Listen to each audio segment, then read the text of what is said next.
খ্রিস্ট মূল্য দিয়া আমাদিগকে ব্যবস্থার সাপ হইতে মুক্ত করিয়াছেন, কারণ তিনি আমাদের নিমিত্তে সাপ স্বরূপ হইলেন। কেন লেখা আছে, যে কেউ গাছে টানানো যায় সে সাপগ্রস্ত। Hallelujah, hallelujah. আগেকার দিনে ফাঁসি হতো জানো?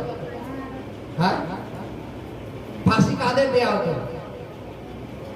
ফাঁসি কাদের দেয়া হতো? আমরা যারা কথা বলতে পারি না তারা যেন কথা বলি। হালেলুয়া। ফাঁসি কাদের দেয়া হতো? চল, হালেলুয়া। অপরাধীদের, যারা দোষ করতো, যারা অন্যায় করতো তাদের ফাঁসি দেওয়া হতো, তাই তো? তদানুসারে শাস্তি কাকে দেওয়া হয়? যারা অন্যায় করে তাদের। যীশু খ্রিস্টকে শাস্তি কেন দেওয়া হলো? তার কি অপরাধ?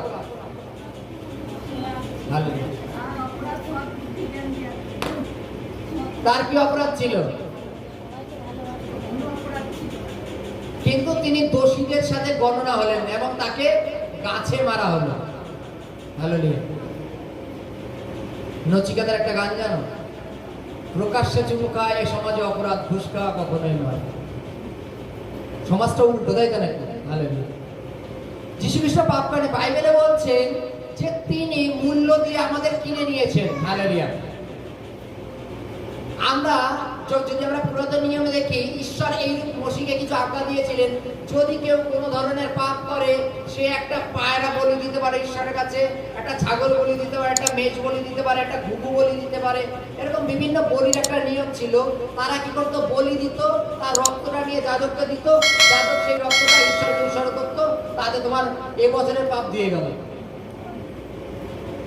আবার 15 বছর কোনো পাপ করো, আবার কোন একটা প্রাণী মারো, তার রক্ত নিয়ে যাজককে দাও, যাজককে উৎসর্গ করবে, তোমার পাপ দিয়ে গেল। হালেলুয়া। বাইবেলে লেখা আছে, খ্রিস্ট তাহার বহুমূল্য রক্ত দ্বারা। যাজক কথার অর্থ আমরা যাতে প্লেন ভাবে বুঝি তার জন্য বলি, যাজক কথার অর্থ এক ধরনের ব্রাহ্মণও বলা যায়, মানে পূজারী যাকে বলা হয়, যে পূজা আশ্রা করে তাকে পূজারী বলা হয়, সে পূজারীকে যাজক বলা হয়। হালেলুয়া। যে কিনা ঈশ্বরের যাজকত্ব করে তাকে যাজক বলা হয়। হালেলুয়া।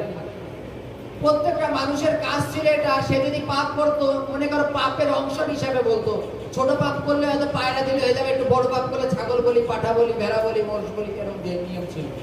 সেই রক্তটা এনে যাজককে দিত, যে যাজক আমি পাপ করেছিলাম, তার উদ্দেশ্যে আমি এই রক্ত দিলাম, এবং সেই রক্তটা নিয়ে যাজক ঈশ্বরের কাছে উৎসর্গ করতো, তার পাপ ক্ষমা হতো।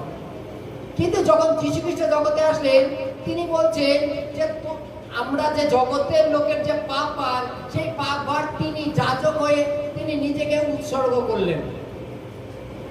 তিনি একবারে তার রক্ত দিয়ে আমাদের কিনে নিয়েছেন। হালেলুয়া। ওর জন্য আমরা যে সমস্ত পাপ করি, এখন আর আমাদের পাপের জন্য আমাদের নৈবেদ্য উৎসর্গ করতে হয় না। আমাদের শুধু যীশু খ্রিস্টের উপরে বিশ্বাস করলেই হয় যে আমার পাপ এই প্রভু যীশু বহন করেছে। মানে মালিককে দেখিয়ে দিলে হয়ে যায় যে ইনি আমার মালিক, ইনি আমার পাওনা মিটিয়ে দিয়েছেন, ইনি আমার যত দেনা ছিল ইনি আমার দেনা মিটিয়ে দিয়েছেন। হালেলুয়া। বাইবেলে কি বলছে?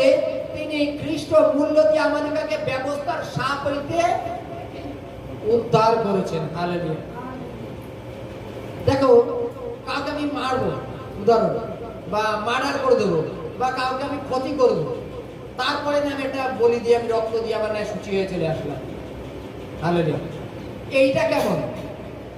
আর যদি আমরা খ্রিস্টের বলিদানটাকে দেখি, যে তিনি তার রক্ত ঝরালেন এই কারণে যে তিনি আমাদের সকলের জন্য বলিকৃত হলেন।